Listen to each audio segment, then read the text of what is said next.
श्री स्वामी समर्थ. जय जय स्वामी समर्थ. नमस्कार मैत्रिणींनो, स्वागत आहे तुम्हा सर्वांचं पुन्हा एकदा माझ्या या नवीन व्हिडिओमध्ये. उद्या आहे 18 जून, वार असणार आहे गुरुवार आणि उद्या शेवटचा गुरुपुष्यामृत योग जो आहे तर तो आलेला आहे.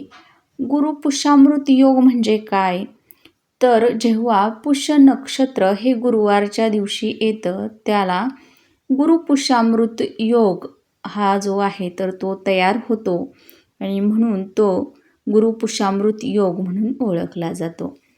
या दिवशी नवीन वाहन खरेदी, सोने चांदीची खरेदी किंवा देवपूजेचं जे साहित्य असतं तर त्यामध्ये लागणाऱ्या वस्तू, त्यासोबतच आपल्या घरामध्ये जर श्रीयंत्र नसेल तर श्रीयंत्र, धार्मिक पुस्तकं यांची खरेदी तुम्ही या दिवशी आवर्जून करू शकता. आणि अशा या महत्त्वाच्या दिवशी बघा, काहीच नाही केलं तरीही चालेल, पण 12 फुलवातींची ही सेवा आवर्जून करा. यामुळं तुमच्या घरात सुख शांती येईल, प्रत्येक कामात यश मिळेल, घराची मुलाबाळांची प्रगती होईल. तर अशी ही सेवा आपल्याला कशी करायची आहे, कोणत्या वेळेमध्ये करायची आहे याचीच संपूर्ण माहिती मी पुढे व्हिडिओमध्ये देणार आहे.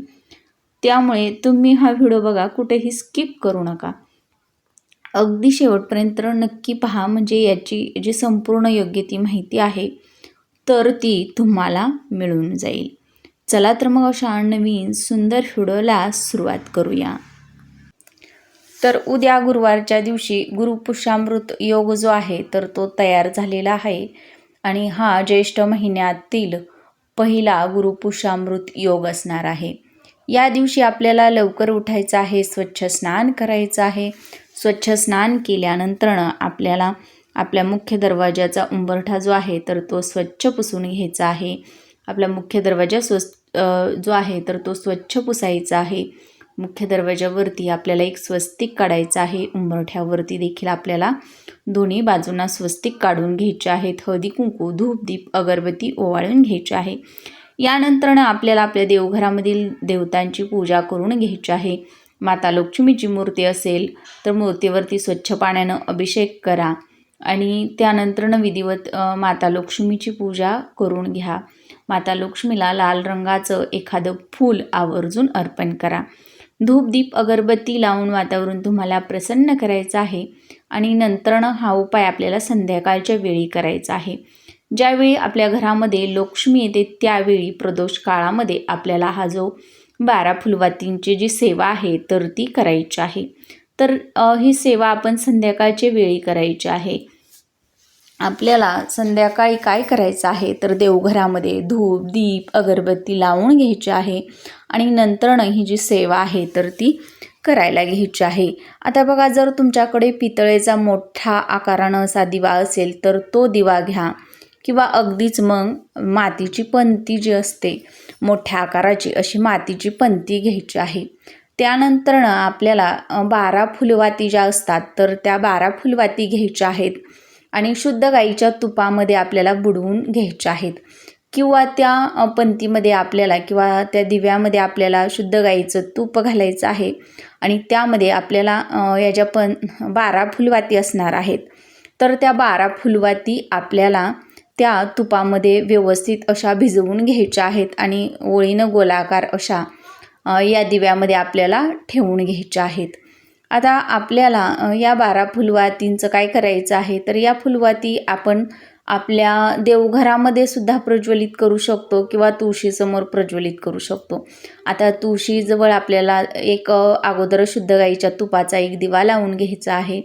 तुळशीची विधिवत पूजा करून घ्यायची आहे. संध्याकाळच्या वेळी बघा, तुळशीला स्पर्श केला जात नाही, त्यामुळे आपण तुळशीची लांबूनच पूजा करून घ्यायची आहे. दिवा धूप अगरबत्ती लावून घ्यायची आहे आणि तुळशीला आपल्याला 5 किंवा 7 अशा प्रदक्षिणा घालून घ्यायच्या आहेत आणि नंतरनं तुम्ही या 12 फुलवाती तुळशीजवळ जरी प्रज्वलित केल्या तरी चालणार आहेत किंवा देवघरासमोर प्रज्वलित केल्या तरीही चालणार आहेत.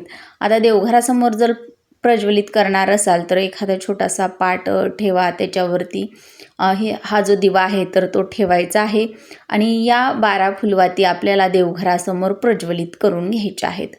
आता बघा, प्रज्वलित करून घेतल्यानंतरनं तुम्हाला या दिव्याला हळदी कुंकू अक्षदा व्हायच्या आहेत. दोन्ही हात जोडून नमस्कार करायचा आहे. तुमची जी पण इच्छा आहे तर ती तुम्हाला व्यक्त करायची आहे.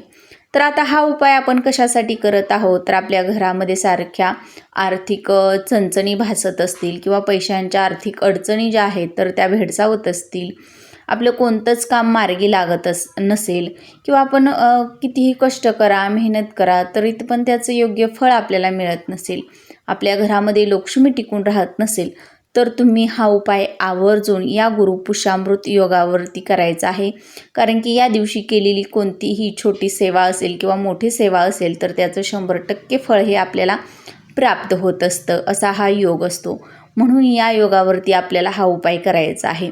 आता देवघरासमोर आपण ह्या ज्या 12 फुलवाती असणार आहेत तर त्या प्रज्वलित केल्यानंतरनं आपल्याला श्री महालक्ष्मी नमः, श्री महालक्ष्मी नमः किंवा ओम नमो भगवते वासुदेवाय नमः, ओम नमो भगवते वासुदेवाय नमः या मंत्राचा 108 वेळा जप करायचा आहे. दोन्हीपैकी एका मंत्राचा आपल्याला जप करायचा आहे.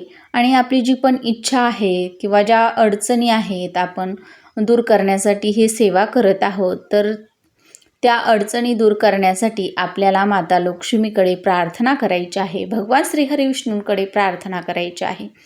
कारण की माता लक्ष्मीला भगवान श्रीहरिविष्णूंची ही जी सेवा आहे तर ती अत्यंत प्रिय आहे. म्हणून या दिवशी आपल्याला माता लक्ष्मीसोबत भगवान श्रीहरिविष्णूंची सुद्धा पूजा आवर्जून करायची आहे. आणि नंतरनं संध्याकाळच्या वेळी आपल्याला हा जो उपाय आहे तर तो करायचा आहे. त्यानंतरनं या ज्या 12 फुलवाती असणार आहेत तर त्या दिव्यामध्ये जेवढं पण तूप आहे तोपर्यंत आपल्याला त्या जळू द्यायच्या आहेत. आणि ज्या पण आपल्या इच्छा आहेत तर त्या मनोमन व्यक्त करून त्या पूर्ण करण्यासाठी प्रार्थना करण्या अगोदर आपल्याला हा जो मंत्र आहे तर तो आवर्जून या मंत्राचं पठण करायचं आहे. ओम नमो भगवते वासुदेवाय नमः किंवा ओम श्री महालक्ष्मी नमः या मंत्राचा 108 वेळा जप करून नंतरनच दोन्ही हात जोडून आपल्याला जी पण इच्छा आहे आपली तर ती मनोमनी व्यक्त करायची आहे, पूर्ण करण्यासाठी प्रार्थना करायची आहे. या दिवशी आपण इतर कोणतीही सेवा नाही केली तरी पण चालेल, पण ही 12 फुलवातींची सेवा या गुरुपुष्यामृत योगावरती आपण आवर्जून करायची आहे. यामुळे माता लक्ष्मीचा विशेष आशीर्वाद आपल्याला प्राप्त होतो. आपल्या घरात माता लक्ष्मी अखंड वास करत असतात. आपल्या घराकडे माता लक्ष्मी या आकर्षित होत असतात. कारण की ही जी सेवा आहे तर ती माता लक्ष्मीला प्रसन्न करून घेण्यासाठी अत्यंत महत्त्वाची आणि शुभ मानली जात असते. त्यासोबतच या दिवशी बघा, तुम्ही तुमच्या घरामध्ये जर श्रीयंत्र नसेल तर श्रीयंत्र तुम्ही तुमच्या घरामध्ये नवीन खरेदी करून आणायचं आहे. त्या श्रीयंत्रावरती कच्च्या दुधानं अभिषेक करायचा आहे. नंतरनं विधिवत श्रीयंत्राची स्थापना तुमच्या देवघरामध्ये करून तुम्हाला त्याची देखील हळदी कुंकू अक्षदा फुलं वाहून पूजा करायची आहे. तर आजची माहिती आवडल्यास लाईक करा, शेअर करा आणि चॅनेलवर नवीन आला असाल किंवा पहिल्यांदा चॅनेलला भेट दिली असेल तर प्लीज न विसरता चॅनेलला सबस्क्राईब करा. म्हणजे असेच नवनवीन माहितीपूर्ण व्हिडिओ तुम्हाला पाहायला मिळतील.